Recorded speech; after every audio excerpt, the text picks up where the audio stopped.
Hello बच्चों, प्रश्न देखते हैं। समान अनुप्रस्थ काट के तीन विभिन्न ठोस पदार्थ के गुटके परस्पर सटा के रखे गए। सिद्ध कीजिए कि स्थायी अवस्था में गुटकों में ताप प्रवणता उनकी ऊष्मा चालकता के व्युत्क्रमानुपाती होती है। तो बच्चों, मुख्य अवधारणा क्या है यहाँ पर? मुख्य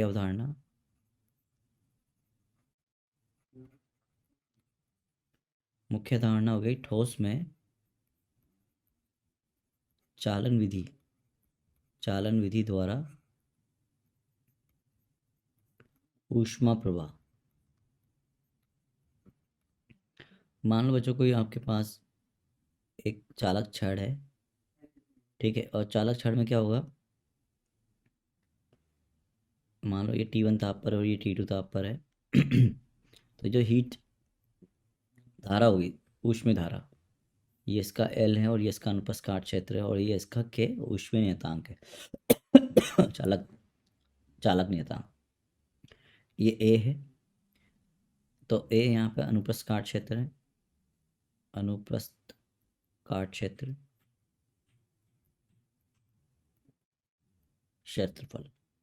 L लंबाई है, लंबाई। K ऊष्मीय चालकता है, ऊष्मीय चालकता।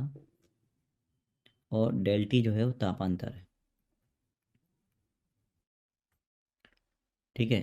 तो बच्चों, यहाँ पे जो हीट धारा जो हो जाएगी, ऊष्मीय धारा, वो हो जाएगी KA बटा L गुणा डेल T। या इसको हम KA बटा डेल T बटा L भी लिख सकते हैं और इसी को हम ताप प्रवणता बोलते हैं।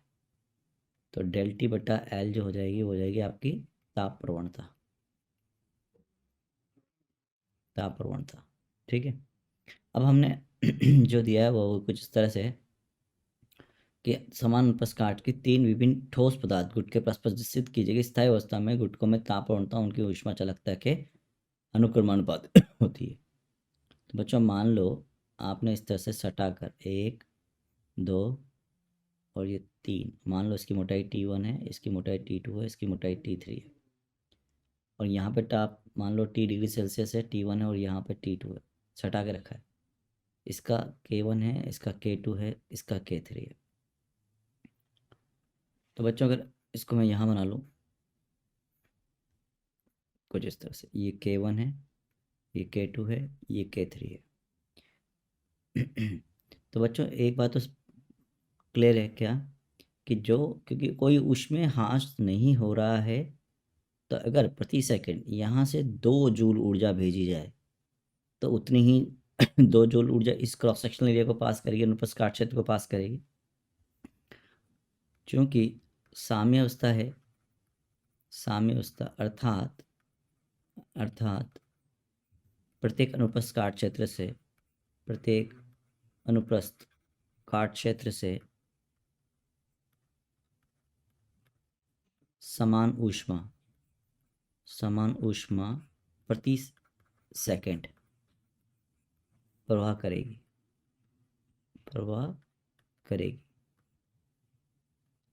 तो हीट धारा सब में समान हो जाएगी बच्चों। ये भी HC है, ये भी HC है और ये भी HC है।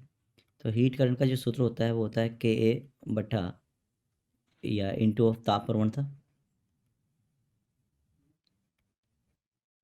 ठीक है। तो अब आप देखें कि यहाँ से, क्योंकि HC तो प्रत्येक, HC तो नियत हो गया, नियत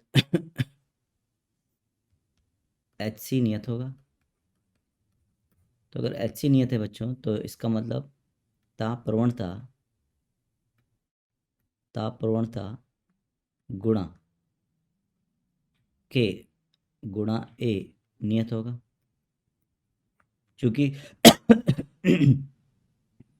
सबके अनुप्रस्थ काट क्षेत्र समान है, सबके अनुप्रस्थ काट क्षेत्र क्या है? A। सबके अनुप्रस्थ काट क्षेत्र बच्चों A। ठीक है। तो ताप प्रवणता जो होगी, ताप प्रवणता वो व्युत्क्रमानुपाती हो जाएगी किसके? अनुप्रस्थ काट क्षेत्र की। तो मैं आशा करता हूँ आपको समझ में आया होगा बच्चों। धन्यवाद।